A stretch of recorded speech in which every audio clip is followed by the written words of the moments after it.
Hello, everyone, and welcome back to Beneath the Silence.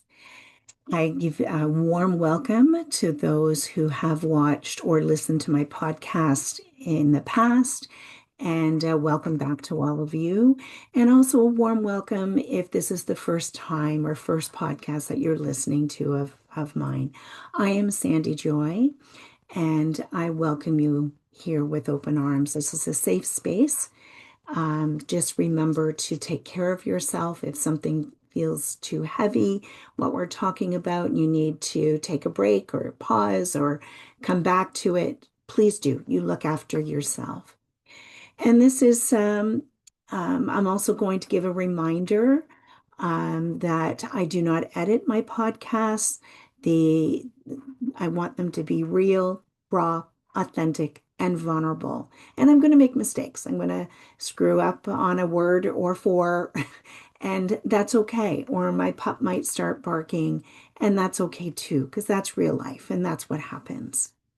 So today's podcast is addressing one of the most painful questions that is many betrayal trauma survivors face. And this is, do I stay or do I go? So this episode is on repair, reconciliation, or separation, and what healing actually requires.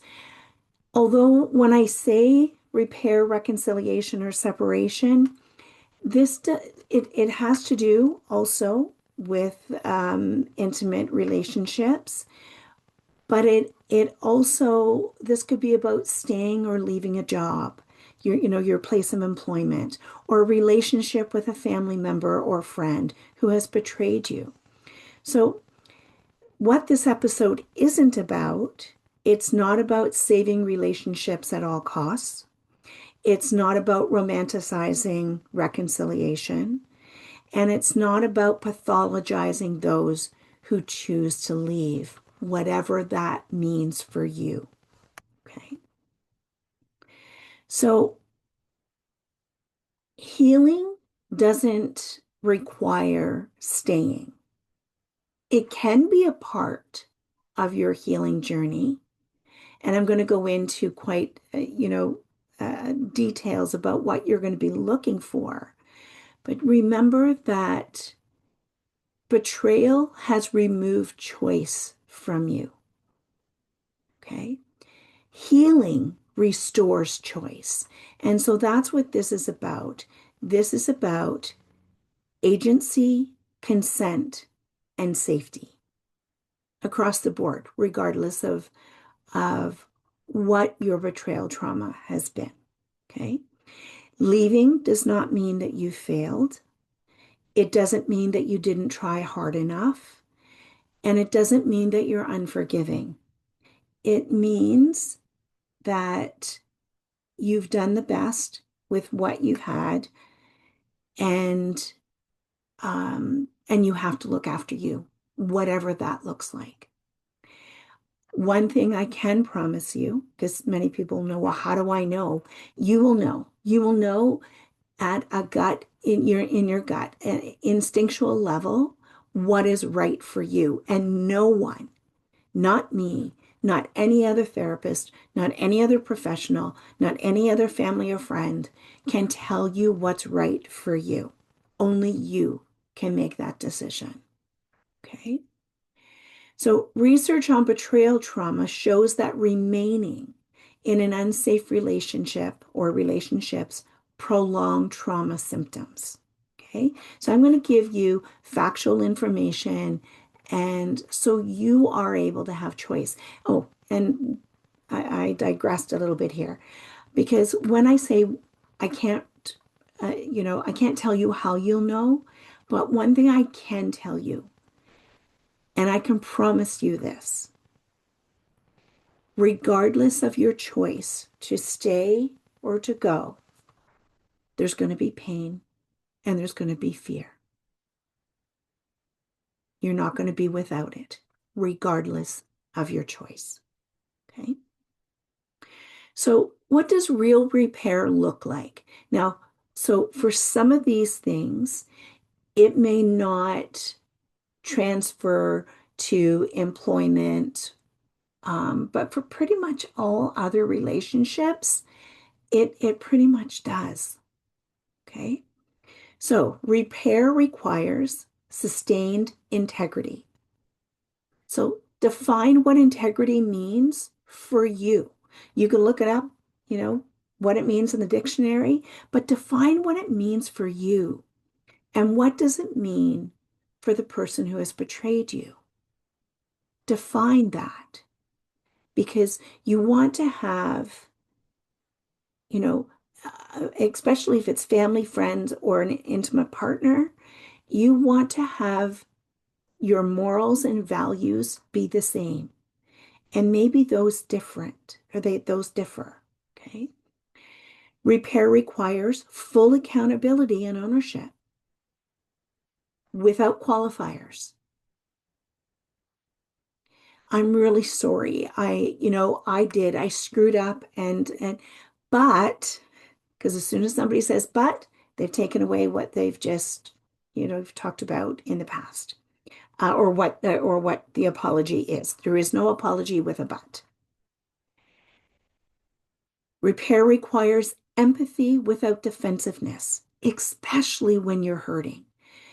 The perpetrator of the betrayal, can understand just how the betrayals have impacted you, how this has affected your ability to trust yourself, how it's destroyed your safety, how it has changed your has changed what you thought to be true and your narrative, and the impact to your physical body, your physical health, and your mental health at a soul level. Okay. It's impacted. Betrayal impacts all of these things. So it's having empathy without defensiveness for all of these things.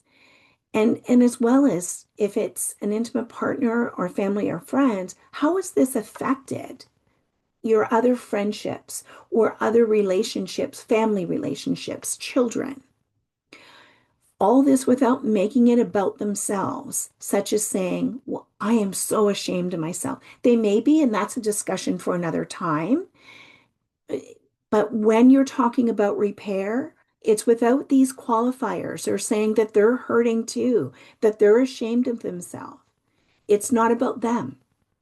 When it's repair, it's about you and what you need. Okay. Repair is about transparency without resentment. This means you have access to all devices, know schedules, have passwords and knowledge of all financial records and accounts, and absolutely no secrets. So if this is an employment, then it's transparency about job expectations, that there's no secrets, there's no hidden agenda. Okay. But for all others, especially intimate partner relationships, this is access to all devices. If this is a teenager, it's, that has betrayed your trust or betrayed you in one way or another. This is about knowing their schedules and access to their devices. Okay. The knowledge of all financial records and accounts, that really is intimate partner component. Okay. And across the board, absolutely no secrets. Secrets are never good. Never. And I've talked about that before. Repair requires respect for boundaries, your boundaries. Okay. That they must go at your pace, follow any conditions that you have, respect for your emotional limits, and most importantly, your right to choose what is best for you. Full stop. Period. Okay. Repair requires time, whatever time you need, and no pressure to speed it up. Repair requires listening, not just hearing you, because they hear blah, blah, blah, but actually listening to you, being able to repeat back what you've said with empathy, and listening without interruption. because sometimes we're having this discussion and this can happen to us as well. When we're supposed to be listening to the other person or the other person listening to you and they get into their head. And now they're not listening. All they're hearing is blah, blah, blah. But they're focusing on their rebuttals, their yeah buts. Yeah, but you did this. Yeah, but I wouldn't have done that if you hadn't have withdrawn from the relationship, et cetera, et cetera. Okay. Um, Repair requires no arguing facts. Bring the receipts. Facts are facts. No arguing about it. Repair requires no commenting on your tone or making comments such as, here we go again, or when are you going to get over this? We don't get over anything. We move through it at our pace in the time we need. Okay.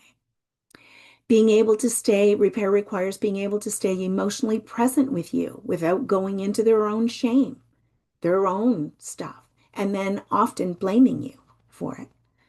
Repair requires being willing to revisit betrayals as you need, understanding what healing is, and that it's not linear, it's fluid, it will go back and forth, and that triggers are out of your control. Because remember, we only know typically less than 1% of all of our triggers. Once we start to know them and start to take control of them, that's different. But we may have a trigger pop up after listening to a song or watching a TV show. And you can't control that. Triggers can come out of seemingly nowhere. Okay.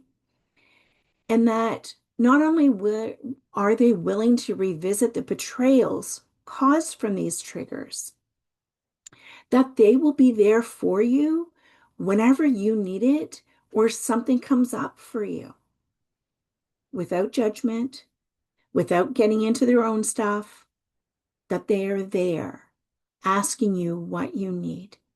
And sometimes it's you need them to be there, and other times you need them to be the F away. And that's okay. You choose. Repair requires understanding that they must have patience, as healing often takes years, on average, 3 to 5 years. 3 to 5 years from the beginning of repair, not 3 to 5 years of D-Day, because you can have multiple D-Days, or 3 to 5 years from stopping the thing, but there's been no recovery or repair. It is from the start of repair. And repair is earned. It is not requested. It cannot be expected. It is earned. Your partner will consistently acknowledge that they chose to deceive you, that they created a false reality, that you did not know this or consent to the relationship as it really was, that you didn't know that it really was, not as you thought it to be. Okay. And that this dichotomy was abuse, not mistakes, but choices that were abusive. Your partner is, or boss, when I say partner in this, it can be, again, across the board, whatever your betrayal is and whoever the perpetrator is, okay? Your partner is in active repair, not just talking about it. And you witness consistent actions, not words. Words mean nothing. Okay? Actions speak louder than words, such as integrity-focused individual therapy, reading, learning, understanding about betrayal trauma and the impact on you, applying any tools learned in therapy or through other learning activities. If this is at work, maybe it's ethical courses, management courses, etc. Taking initiative to seek out therapy and learning opportunities, and following through with homework and their own healing work, finding out their whys. Okay. When might reconciliation be possible? Okay. It may be considered when deception has fully stopped and you're trusting your instincts on that. Okay. Recovery is fully established, and that means recovery, not just sobriety, but work for recovery is well established, and repair is very much in the making. Empathy is consistent. Power dynamics have shifted. In other words, you have your control back. The betrayed partner feels safer, or the betrayed person feels safer, not pressured to do or be anything. That they can be fully honest with their therapist. So the reconciliation may be considered when the partner or whoever is fully honest about their betrayals. So with their therapist or with coaching or whatever that looks like. Okay. They can be fully honest across the board. They can accept feedback and are able to be corrected when necessary. Okay. Without defensiveness. Integrity means truth, even when there are emotional costs.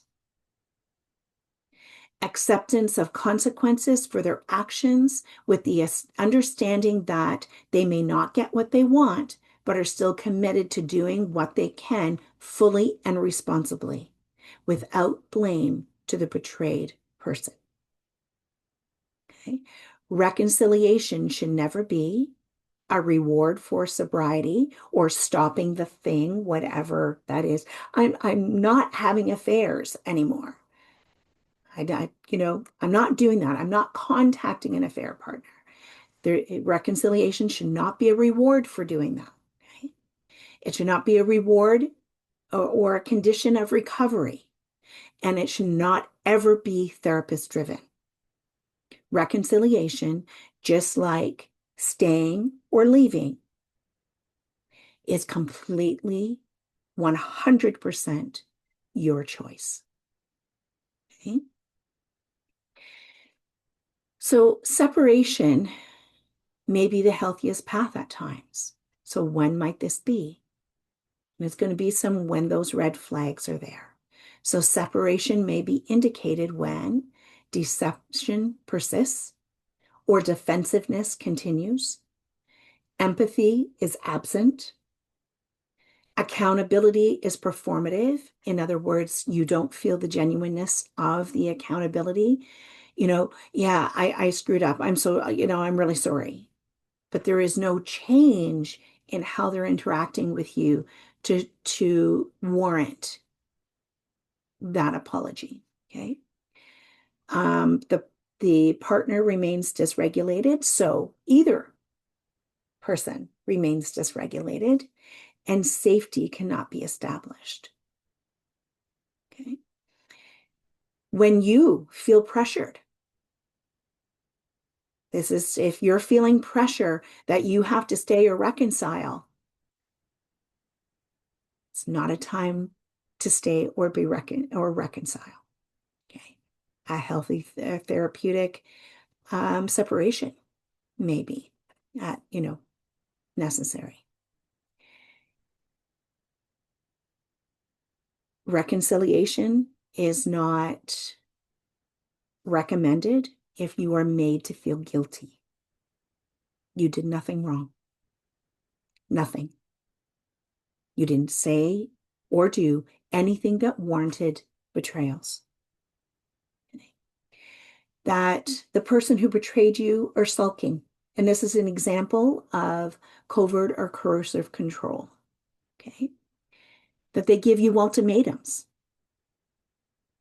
That they continue to blame you and or your mental health for the issues that caused the betrayals or that has prevented you from getting over the betrayals. Leading can be an act of self-preservation, not failure. Red flags to look out for are statements such as, well, you kind of knew. How could you have not have? It was so long ago. I stopped doing that, but there's been no repair. That was before we were married. So what's the big deal? If you were in a committed relationship, regardless of marriage or not, it's still a relationship. Saying such things as, it's not as bad as you make it sound, or it's not as bad as you think it is, or all guys do this. I'm not going to rehash this again. I'm not going to talk about it again. How many times do I have to apologize? When are you going to trust me? If there's been no repair, there's no safety, and no safety means no trust. Okay. Agency, consent, and trauma-informed decision-making is what's in your control. And trauma-informed care requires restoring choice, your choice, supporting ambivalence, your ambivalence to reconcile or to stay, avoiding pressure, and respecting timelines. And clinicians must not impose reconciliation values, because the only person who gets to determine those are you, the betrayed. Clinicians must not rush decisions, equate leaving with pathology. And remember those three, because you have every right. Every right. Okay. 3 takeaways from today is healing does not require reconciliation. And repair requires integrity, empathy, and time. And separation can be a healthy, empowered choice. I want to thank you for joining me today at Beneath the Silence, Healing the Wounds of Betrayal Trauma. Remember that healing is possible, even from the deepest, darkest wounds. If this episode resonated with you, please let me know. Leave me a comment or send me an email at sandy@sandrajoy.ca. If you would like more resources or support, you can visit me at sandrajoy.ca. And for those interested in my betrayal trauma course, you can find it on my website, again, sandrajoy.ca. If you're able, please subscribe to my YouTube channel. It ups the algorithms. I don't get paid for this. I don't have nearly as many subscribers as that would warranted, and even more so, about getting sponsors. That may be 5 years down the road. So if you're able to subscribe, though, it increases the algorithm so other people have easier time finding anything about betrayal trauma. And it helps others to be able to learn and find community. So join me next week when I'm going to talk about betrayal trauma that is caused by a professional. And that can be a therapist, a coach, counselor, or another professional such as a doctor or a lawyer. And this conversation matters and is very important. Why? Because you matter and you're very important. So until next time, take gentle care of yourself. And as always, remember, I see you, I hear you, and I believe you. Until we meet again. Thank you.